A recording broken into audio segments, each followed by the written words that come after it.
सूत्रों के हवाले से खबर है कि पंजशीर पर कब्जे के बाद ही होगा सरकार का गठन। पंजशीर की जंग में करीब 750 पाक स्नाइपर भी शामिल हो गए हैं। आईएसआई चीफ फैज हमीद ने काबुल में क्यों की तालिबानी नेताओं से मुलाकात और महिलाओं को लेकर तालिबान ने जारी किया कौन सा फरमान, देखते हैं टॉप 9 तालिबान राज।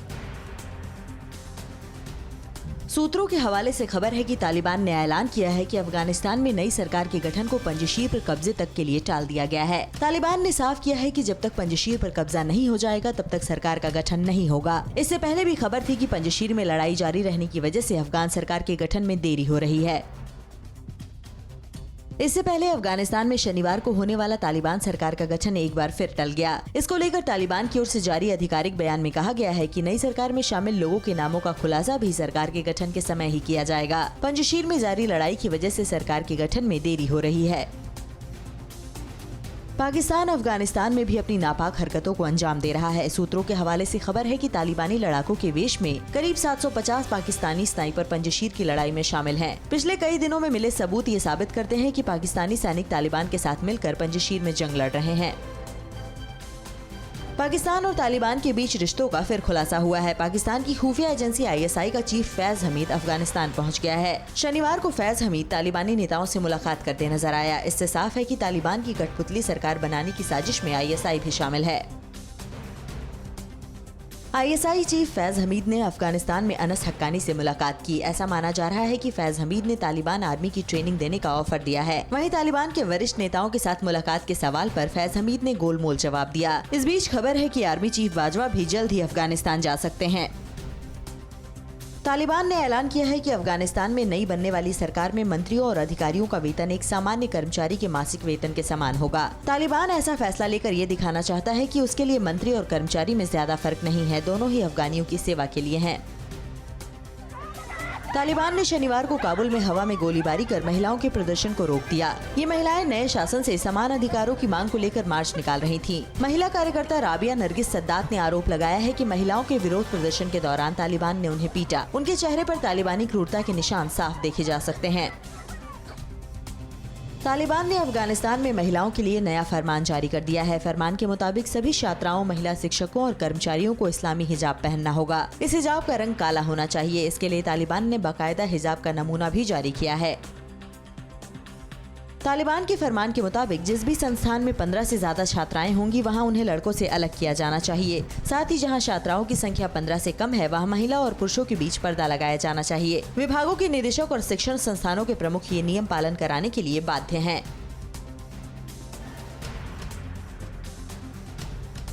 तालिबान को पंजशीर में बार बार मुंह की खानी पड़ रही है। इसके बावजूद तालिबान पंजशीर के आसपास के इलाकों में अपने आतंकियों की मौजूदगी को दिखाकर पंजशीर घाटी पर कब्जे का दावा कर रहा है। तालिबान के दावे को नॉर्दर्न अलायंस ने झूठा बताते हुए कहा है कि पूरे पंजशीर पर उनका कब्जा बरकरार है। देखते हैं टॉप 9 पंजशीर की जंग। अफगानिस्तान पर कब्जे के बावजूद तालिबान के लिए पंजशीर का इलाका अब भी चुनौती बना हुआ है। पंजशीर पर कब्जे के लिए हमला बोलने गए तालिबानी आतंकियों को मुंह की खानी पड़ी है। नॉर्दर्न अलायंस ने वीडियो जारी कर दावा किया है कि पंजशीर की पहाड़ियों पर 700 से ज्यादा तालिबानियों को उनके लड़ाकों ने ढेर कर दिया, जबकि 600 से ज्यादा तालिबानी आतंकियों को कब्जे में ले लिया है। पंजशीर घाटी में बीती देर रात तक तालिबान के आतंकियों और नॉर्दर्न अलायंस के बीच भीषण जंग जारी रही। नॉर्दर्न अलायंस ने अपने ट्विटर हैंडल से कल देर रात तक चल रही लड़ाई का वीडियो शेयर किया है। रात के अंधेरे में दोनों तरफ से तेज गोलीबारी हुई और रॉकेट लॉन्चर के जरिए हमले किए गए। पंजशीर के आसपास के इलाकों में तालिबान के आतंकियों और पंजशीर के नॉर्दर्न अलायंस के लड़ाकों के बीच भीषण जंग चल रही है। चारों तरफ से ऊंची ऊंची पहाड़ियों से घिरे पंजशीर की ऊंचाई वाले इलाके से अहमद मसूद के लड़ाके तालिबानी आतंकियों पर भारी पड़ रहे हैं। पंजशीर में हो रही जंग की ये ताज़ा तस्वीरें हैं। अभी तक तालिबान को बड़ी सफलता नहीं मिली है। पंजशीर में नॉर्दर्न अलायंस के लड़ाकों की मजबूत प्रहार के आगे तालिबान के आतंकियों को बार बार रास्ते से वापस लौटना पड़ रहा है। एनआरएफ के जवान तालिबान को आगे नहीं बढ़ने दे रहे हैं। नॉर्दर्न अलायंस ने एक वीडियो जारी किया है जिसमें दावा किया जा रहा है कि तालिबान के आतंकी पंजशीर की ओर जाने वाले रास्ते से पीछे भाग रहे हैं। बार बार पंजशीर में मात खाने वाले तालिबान ने पंजशीर की ओर जाने वाले रास्ते पर अपने लड़ाकों के लंबे काफिले का वीडियो जारी किया है। पंजशीर की ओर जाने वाले रास्तों पर नॉर्दर्न अलायंस के चीफ रहे पूर्व मुजाहिदीन कमांडर अहमद शाह मसूद के पोस्टर को तालिबान ने नष्ट कर दिया है। रास्तों के किनारे यहाँ अहमद शाह मसूद के कई पोस्टर लगे थे। पंजशीर में नॉर्दर्न अलायंस के बहादुर लड़ाकों के आगे पस्त तालिबान वीडियो प्रोपेगेंडा के जरिए पंजशीर पर कब्जे का दावा करता रहता है। तालिबान ने पंजशीर के शातल जिले पर कब्जे का एक वीडियो जारी कर कहा है कि पंजशीर के सेंट्रल जिले पर कब्जा हो गया है, लेकिन तालिबान के इस दावे को नॉर्दर्न अलायंस ने झूठा करार दिया है। तालिबान ने पंजशीर के खाटक, खावक और अंद्राब जिले पर कब्जे का दावा किया है। तालिबान ने अपने लड़ाकों का इस इलाके में मौजूदगी का वीडियो जारी कर ये दावा किया है, लेकिन अहमद मसूद ने तालिबान के इस दावे को खारिज करते हुए कहा कि पूरे पंजशीर पर उनका नियंत्रण बरकरार है और जब तक जान है तब तक पंजशीर का एक भी टुकड़ा तालिबान को नसीब नहीं होगा। तालिबान के एक आतंकी को ढेर करने के लिए पंजशीर में नॉर्दर्न अलायंस के लड़ाके अहमद मसूद के नेतृत्व में पूरी ताकत से लड़ाई लड़ रहे हैं। नॉर्दर्न अलायंस के लड़ाके टैंक से लेकर अत्याधुनिक हेलीकॉप्टर से लैस हैं। तालिबान के खिलाफ जंग में नॉर्दर्न अलायंस के लड़ाकों को ऊंची पहाड़ी पर हेलीकॉप्टर के जरिए हथियार और दूसरी जरूरी सामान पहुँचाया जा रहा है। पंजशीर में तालिबान के खिलाफ नॉर्दर्न अलायंस के मोर्चे के साथ डटे पूर्व उपराष्ट्रपति अमरुल्लाह सालेह ने पंजशीर को अफगानिस्तान को सत्ता का केंद्र के तौर पर मान्यता देने के लिए दुनिया भर से अपील की है। सालेह ने अंतर्राष्ट्रीय बिरादरी से तालिबान के खिलाफ सख्त एक्शन लेने और कड़ी पाबंदी लगाने की भी मांग की है। अशरफ गनी पर वीडियो जारी कर तालिबान का क्या दावा किया गया है और काबुल में हुई तालिबानियों की जश्न फायरिंग में अब तक कम से कम 17 लोगों की मौत हो गई है। फ्रांस ने क्यों कहा कि अफगान के मौजूदा हालात यूरोप के लिए खतरे की घंटी है? देखते हैं top 9 battle of Afghan. Taliban ने एक वीडियो जारी कर दावा किया है कि पूर्व राष्ट्रपति अशरफ गनी जब काबुल छोड़कर भागे थे तब उनके बॉडीगार्ड पैसों से भरे बैग लेकर साथ जा रहे थे। तालिबान ने काबुल एयरपोर्ट के सिटाडेल कार पार्किंग का वीडियो जारी कर दावा किया है कि यहाँ जो पैसे फर्श पर बिखरे पड़े हैं वो भागने की जल्दबाजी में अशरफ गनी के बॉडीगार्ड के बैग से ही गिरे थे। पंजशीर प्रांत पर कब्जे के दावा करने के बाद तालिबानियों ने अफगानिस्तान में कई जगहों पर हवाई फायरिंग कर जश्न मनाया। न्यूज एजेंसी राइटर्स के मुताबिक जश्न की गोलीबारी में अब तक कम से कम 17 लोगों की मौत हो गई, जबकि 41 लोग घायल हो गए। नंगरहार प्रांत में जश्न में हुई गोलीबारी में कम से कम 14 लोग घायल हुए हैं। अफगानिस्तान पर पाकिस्तान की भूमिका को लेकर अमेरिका ने पाकिस्तान पर शिकंजा कसना शुरू कर दिया है। एक रिपोर्ट के मुताबिक अमेरिका गुप्त रूप से पाकिस्तान को अफगानिस्तान में ज्यादा सक्रिय भूमिका निभाने के लिए दबाव बना रहा है। अमेरिका चाहता है कि पाकिस्तान अफगानिस्तान में अलकायदा और दूसरे आतंकी संगठनों के खिलाफ लड़ाई में तालिबान की मदद करे। 9 सितंबर से शुरू हो रहे ब्रिक्स देशों के 13वें सम्मेलन के एजेंडे में इस बार अफगानिस्तान का मुद्दा ही प्रमुख रहेगा। चीनी विदेश मंत्रालय ने कहा है कि ब्रिक्स में क्षेत्रीय मुद्दों पर संजीदा रुख अपनाने की परंपरा रही है। ऐसे में अफगानिस्तान के मौजूदा संकट पर चर्चा जरूर होनी चाहिए। ब्रिक्स के सदस्य देशों में भारत के अलावा चीन, ब्राजील, रूस के साथ दक्षिण अफ्रीका भी शामिल है। तालिबान अपनी छवि को बदलने के लिए कई हथकंडे अपना रहा है। फिल्म और गीत संगीत का विरोध करने वाला तालिबान अब तकनीक का खूब इस्तेमाल कर रहा है। इसी कड़ी में तालिबान ने अफगानिस्तान के नए नाम इस्लामिक अमीरात की 6 आधिकारिक वेबसाइट लॉन्च की है। इन वेबसाइटों के जरिए तालिबान ने अपने हर फरमान की जानकारी देने का दावा किया है। अफगानिस्तान में आतंकी संगठन IS के खतरे, तालिबानी पहरा और हक्कानी गुट की घेरेबंदी के बावजूद अमेरिका कैसे काबुल से अपने अफगानी मददगारों को सुरक्षित निकाल ले गया। द न्यूयॉर्क टाइम्स की रिपोर्ट के मुताबिक अमेरिकी सेना ने रेस्क्यू ऑपरेशन के लिए खुफिया एजेंसी CIA के तैयार किए गए बेस का इस्तेमाल किया था। अलग अलग इलाके में फंसे लोगों को हेलीकॉप्टर के जरिए सीधे काबुल एयरपोर्ट पहुँचाया जाता था। अफगानिस्तान में हालात को देखते हुए फ्रांस का बड़ा बयान सामने आया है। फ्रांस के वित्त मंत्री ब्रूनो ले मायर ने शनिवार को कहा कि अफगानिस्तान में उथल-पुथल से उभरने वाली सुरक्षा की चुनौतियां यूरोपीय संघ के लिए खतरे की घंटी हैं। उन्होंने यूरोपीय यूनियन से रक्षा के लिए अधिक महत्वाकांक्षी होने की अपील भी की। अफगानिस्तान में सरकार के गठन से पहले चीन के विदेश मंत्री वांग यी ने कहा कि उन्हें उम्मीद है कि नया अफगानिस्तान खुला और समावेशी होगा और खुद को आतंकवादी समूहों से अलग कर लेगा और पूरे देश में शांति स्थापित करने की कोशिश करेगा। चीन अफगानिस्तान में भारी भरकम निवेश भी करने जा रहा है। अफगानिस्तान में ब्रिटेन और नीदरलैंड्स जल्द ही राजनयिक सक्रियता बहाल करेंगे। मानवाधिकारों की रक्षा के लिए ब्रिटिश PM बोरिस जॉनसन ने नीदरलैंड्स के साथ मिलकर काबुल में काम करने की इच्छा जताई। दोनों देश अफगानिस्तान के लोगों के हितों के लिए साथ मिलकर काम करने पर सहमत हुए हैं। मुजफ्फरनगर महापंचायत को लेकर किसानों की आज क्या है तैयारी? असम के लिए कितना अहम है कार्बी आंगलोंग समझौता? महिलाओं की भागीदारी पर CGI ने कही कौन सी बड़ी बात? देश की अहम खबरें जानिए टॉप 9 राष्ट्र। कृषि कानूनों के विरोध में किसानों के संगठन संयुक्त किसान मोर्चा की आज यूपी के मुजफ्फरनगर में महापंचायत हो रही है। महापंचायत में पश्चिमी यूपी के अलावा आसपास के दूसरे राज्यों से भी किसान पहुंच रहे हैं। आंदोलन में बढ़ चढ़ कर हिस्सा ले रहे पंजाब के किसानों का जत्था भी मुजफ्फरनगर पहुंच रहा है। महापंचायत को लेकर कड़ी सुरक्षा की गई है। किसानों की महापंचायत को लेकर TV9 भारतवर्ष से बात करते हुए राकेश टिकैत ने कहा कि राजनीतिक पार्टियां शक्ति प्रदर्शन करती हैं, उन्हें इसकी जरूरत क्यों पड़ती है। वो भी सभा करते हैं, हम भी किसानों के सामने अपनी बात कहेंगे। टिकैत ने कहा कि भारत सरकार बातचीत नहीं कर रही है, ऐसे में संयुक्त मोर्चा आगे का एजेंडा तय करेगा। राकेश टिकैत ने दावा किया है कि शनिवार शाम तक ही 3 से 4 लाख किसान मुजफ्फरनगर पहुंच चुके थे और ये संख्या आज काफी बढ़ेगी, क्योंकि आसपास के किसान आज ही महापंचायत में शामिल होने के लिए निकले हैं। टिकैत ने ये भी कहा कि कोई पॉलिटिकल लोग वहां नहीं आएंगे, ये नॉन पॉलिटिकल मीटिंग है।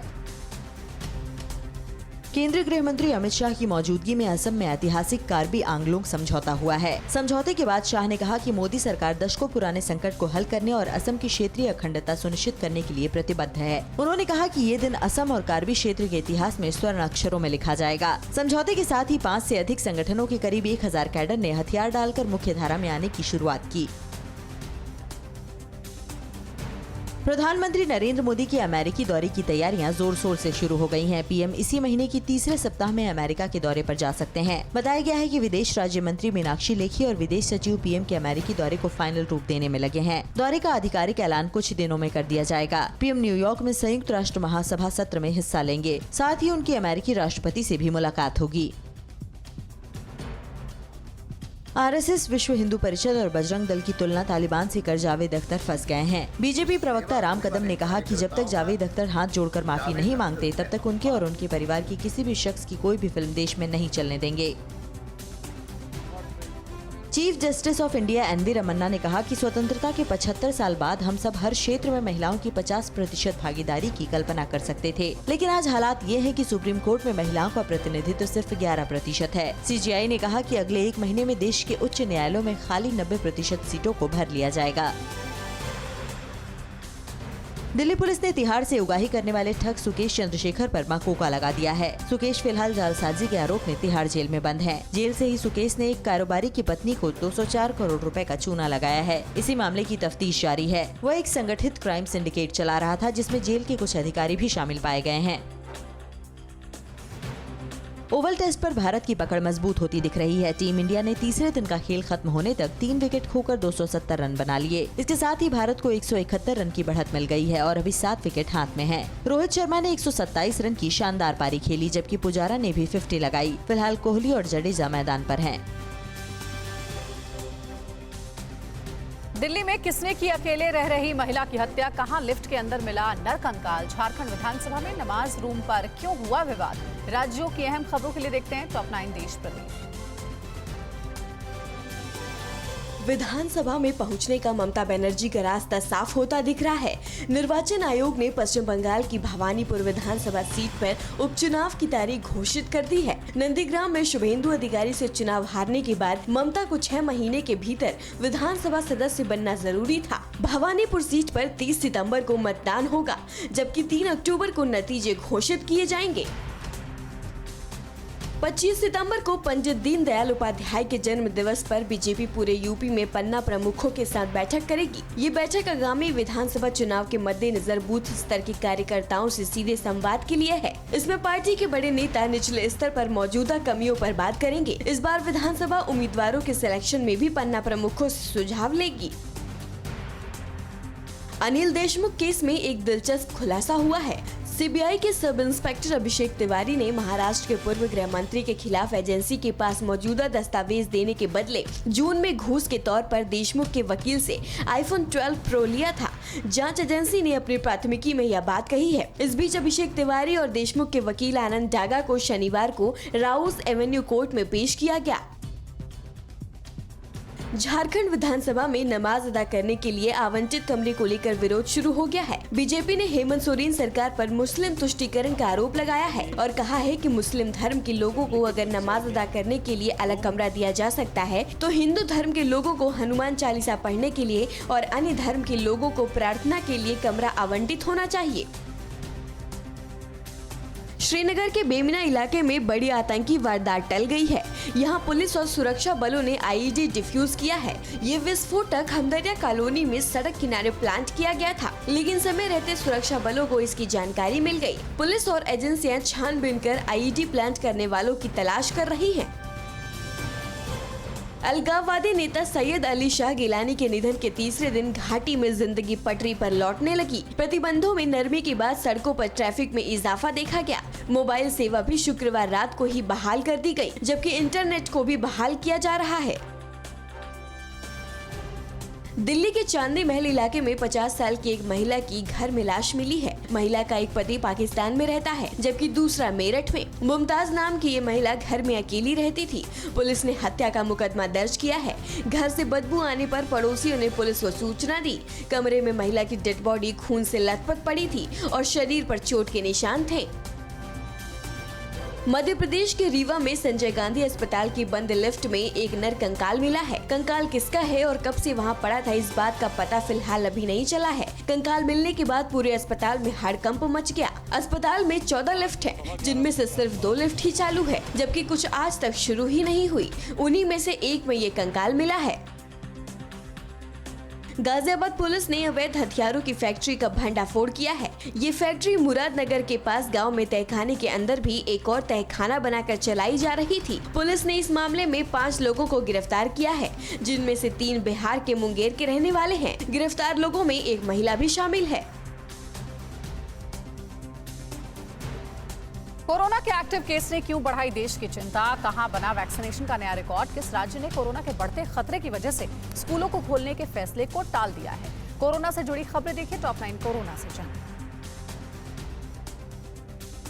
कोरोना के मोर्चे पर चिंता की खबर है। देश में एक्टिव केस एक बार फिर 4 लाख के पार पहुंच गया है। पिछले 24 घंटे में 42,559 नए मामले आए, जबकि इस दौरान रिकवर होने वालों की संख्या 38,004 ही रही। वहीं एक दिन में 306 और लोगों ने महामारी से दम तोड़ दिया। केरल में कोरोना कंट्रोल में आता नहीं दिख रहा। राज्य में एक बार फिर एक दिन में 29,000 से अधिक केस आए। वहीं 142 लोगों की मौत हो गई। राज्य के मुख्यमंत्री ने शनिवार को कोविड के हालात पर रिव्यू मीटिंग की, जिसमें नाइट कर्फ्यू और रविवार को लॉकडाउन जारी रखने का फैसला किया गया। मुंबई में शनिवार को एक दिन में कोरोना के 1.3 लाख टीके लगाए गए। अच्छी बात यह है कि मुंबई की 18+ उम्र की 80% आबादी को टीके की कम से कम 1 डोज लग चुकी है, जबकि महानगर के 30% लोग टीके की दोनों डोज ले चुके हैं। बताया गया है कि देश के महानगरों में सबसे ज्यादा वैक्सीनेशन मुंबई में ही हुआ है। पूरे महाराष्ट्र में शनिवार को एक दिन में करीब 12 लाख डोज लगे। देश में फिलहाल कोरोना वैक्सीन की कोई कमी नहीं है। इस बात की जानकारी देते हुए केंद्रीय स्वास्थ्य मंत्रालय ने कहा है कि इस वक्त अलग अलग राज्यों और केंद्र शासित प्रदेशों के पास वैक्सीन की 4.49 करोड़ डोज उपलब्ध है, जबकि जल्द ही 85 लाख और डोज मिल जाएगी। राज्यों और केंद्र शासित प्रदेशों को अब तक 66.07 करोड़ डोज उपलब्ध कराई जा चुकी है। केंद्र ने पूर्वोत्तर के 8 राज्यों उत्तराखंड और जम्मू कश्मीर को 60 साल से अधिक उम्र के लोगों को वैक्सीनेशन को लेकर अहम निर्देश दिया है। केंद्र ने कहा है कि ये राज्य बुजुर्गों को टीके की दूसरी खुराक देना जल्द से जल्द सुनिश्चित करे, क्योंकि इनमें से कुछ राज्यों में टीकाकरण कवरेज असंतोषजनक है। केंद्रीय स्वास्थ्य सचिव राजेश भूषण ने कहा कि इस उम्र वर्ग के लोगों को संक्रमण फिर से फैलने की स्थिति में खतरा ज्यादा है। दिल्ली में कोरोना की नियंत्रित स्थिति को देखते हुए जेएनयू को भी खोलने का फैसला किया गया है। विश्वविद्यालय को चरणबद्ध तरीके से 6 सितंबर से खोला जाएगा। पहले चरण में 6 सितंबर से सिर्फ पीएचडी अंतिम वर्ष और उन छात्रों को आने की अनुमति होगी जिन्हें 31 दिसंबर को या उससे पहले थीसिस जमा करनी है। कोरोना संक्रमण के खतरे को देखते हुए हिमाचल सरकार कोई जोखिम लेने के लिए तैयार नहीं है। संक्रमण के बढ़ते मामलों को देखते हुए राज्य सरकार ने स्कूलों को बंद रखने की अवधि अब बढ़ाकर 14 सितंबर तक कर दी है। हिमाचल प्रदेश में पिछले 24 घंटे में 215 नए केस आए हैं, जबकि इस वक्त 1758 एक्टिव केस मौजूद हैं। केजरीवाल सरकार आज शिक्षक दिवस पर कोरोना के खिलाफ जंग लड़ने वाले शिक्षकों को सम्मानित करेगी। दिल्ली सरकार ने 1108 आवेदनों में से 122 शिक्षकों को राज्य शिक्षक पुरस्कार के लिए चुना है। इस बारे में जानकारी देते हुए डिप्टी सीएम मनीष सिसोदिया ने कहा कि कोरोना संकट के दौरान शिक्षकों ने महत्वपूर्ण भूमिका निभाई। उन्होंने साबित किया है कि क्यों गोविंद से भी आगे गुरु को रखने की बात कही जाती है। दिल्ली में यूएनएचसीआर दफ्तर के बाहर बैठे अफगानी वहां से हटने के लिए तैयार नहीं दिख रहे हैं। हालांकि कोर्ट ने कोरोना के खतरे को देखते हुए इन्हें यहां से हटने को कहा है। अफगानियों का कहना है कि वे कोरोना नियमों के पालन के लिए तैयार हैं। साथ ही दलील दे रहे हैं कि जब जंतर मंतर और बाकी जगहों पर आंदोलन हो रहे हैं तो फिर सिर्फ उनको क्यों हटाया जा रहा है। परवाह देश की, सोमवार से शुक्रवार रात 10 बजे TV9 भारतवर्ष पर।